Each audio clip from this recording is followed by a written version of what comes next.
Topic 4. Tools to crack big ideas. Here's some examples of tools which you can now use either with your agency or amongst the team to come up with big ideas. Now let's look at the Subway campaign, which was done a couple of years ago, about a man who lost over 200 pounds eating Subway. And it's a true story. This campaign was very controversial and got a lot of people talking about it. In fact, the agency really did a very good job milking every single angle to make this campaign as viral as it could be. But do you know what a lot of people don't realize? What a lot of marketing people who hear about this story never knew? And that is that this particular idea was not picked up by the agency, but in fact was picked up by a store owner who just happened to be paying attention of his customers. What this says is that we really ought to spend more time looking around ourselves in our own business environment and looking at what's going on. It's very difficult to write a message, to form a personality, about how to talk to a segment if we don't really know what it looks like. But imagine for a moment that we do, that we can see our customer, that we do connect with them, that we can understand they have a name, they have a face, they have a personality, they have a behavior. We can come up with some very interesting ideas which we can share among our team and share with the agency to try to get some better ideas coming through. The more information, the more experiences, the more stimulus that we are open to every day of our lives, the more likely we are to come up with creative ideas. So let's take, for instance, some little tools which can help us do that. A camera to take pictures of billboards, advertising, print media, newspapers, people around us. A particular favorite one of mine is a mobile. I own a BlackBerry and I use it to record down my thoughts and ideas, books which people tell me are very interesting to read. Later, when I sync it with my computer, I can then Google and find out if the book is good, and if it is good, I can buy it from Amazon. A friend of mine likes to keep a visual diary. She thinks that by writing down ideas about what's going on around her, the events that she attends, that she can improve the dining experience for her customers. Another great tool that is also happens to be a personal favorite of mine is the iPod, one of the greatest educational devices of the 20th century. And I can each morning plug it in, download my podcasts, and listen to them, gaining access to the way that other marketers are thinking without having to meet them in the room. There is a lot of scientific research which suggests that exercise improves blood flow and oxygen to the brain. Ever notice that when you're sitting in a chair, you feel quite rigid, sometimes clammed up?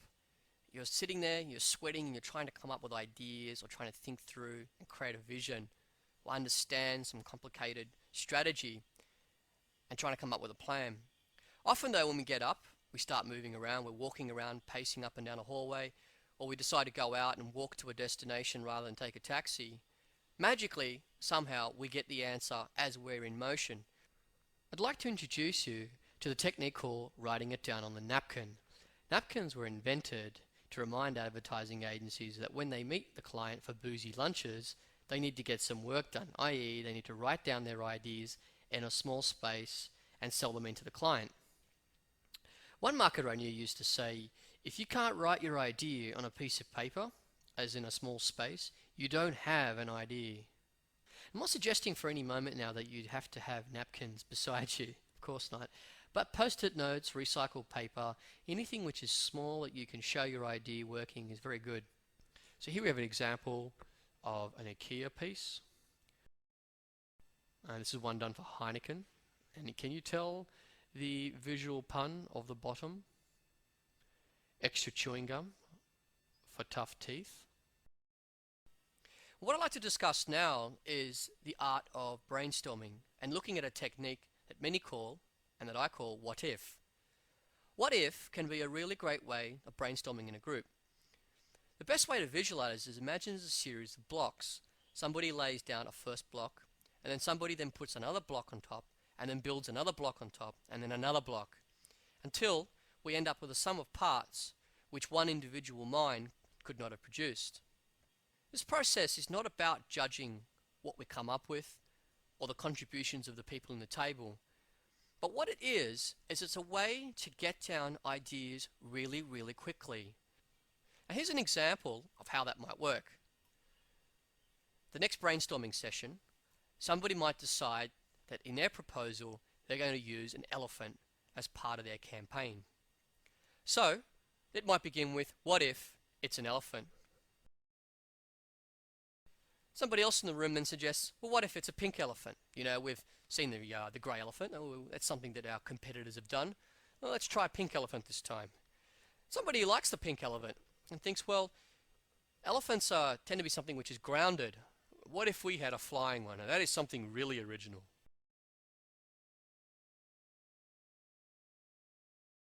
And somebody might top that off by saying, that is a really great idea. What if we had a pink elephant that can fly and would greet the customer when they touch down at an airport? Absurd, isn't it? Absolutely crazy these ideas may sound. And a lot of our instincts or beliefs tell us straight away that these ideas won't work and not to write them down. We become quite critical. But it's very, very important that in the what if session that we don't judge our ideas. We just get them down. This is almost like we're trying to tap the collective subconscious of all the people. And if we have 4 minds working at it rather than one, the chances are we're going to come up with more stuff. Okay, now let's look at something which is a little simpler, like a promotion. As marketing people, we all know how important the price is to the promotion. It's always very clearly featured, it's always very, very bold, and it's at the forefront of the creative piece. What if we developed a promotion that made the customer guess the price? We turned the whole idea of a promotion on its head. How cheap can you fly to Bali? Customer keys in the amount of money they expect that they could get away with flying to Bali. And what if somebody else in our team suggests that it's not just a promotion which made you guess the price, but also gave you a free set of steak knives if you guessed the right amount?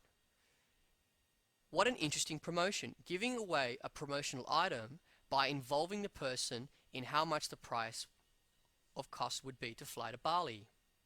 Now we're going to look at the overnight test. This is when we begin to actually judge our ideas.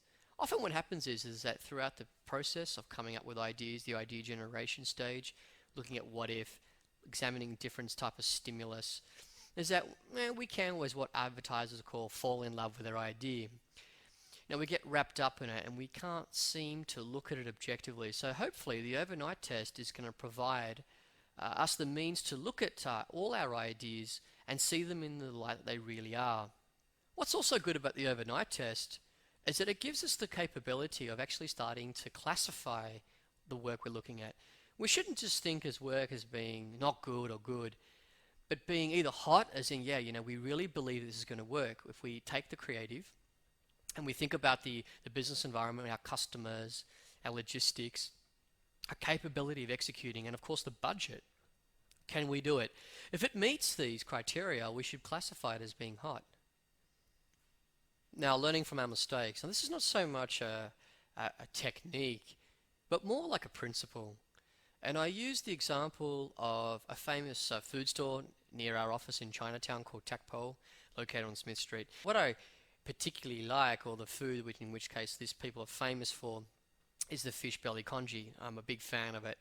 What does make this fish belly different than any other congee which is offered? Why is it that this store has become famous? Now, thinking about it, okay, sure, it's the ingredients, it's the way it's cooked.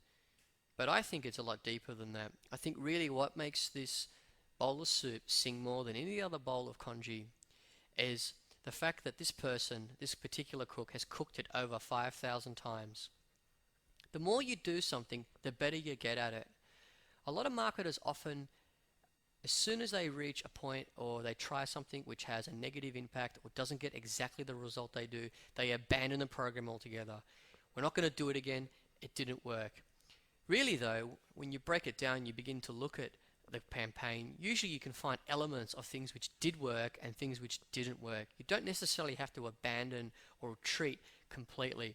And when you think about this particular store in Chinatown, I imagine at the beginning when they started cooking the fish congee, they probably didn't cook a great fish congee. They probably took them time, and over time they began doing better and better and better meals.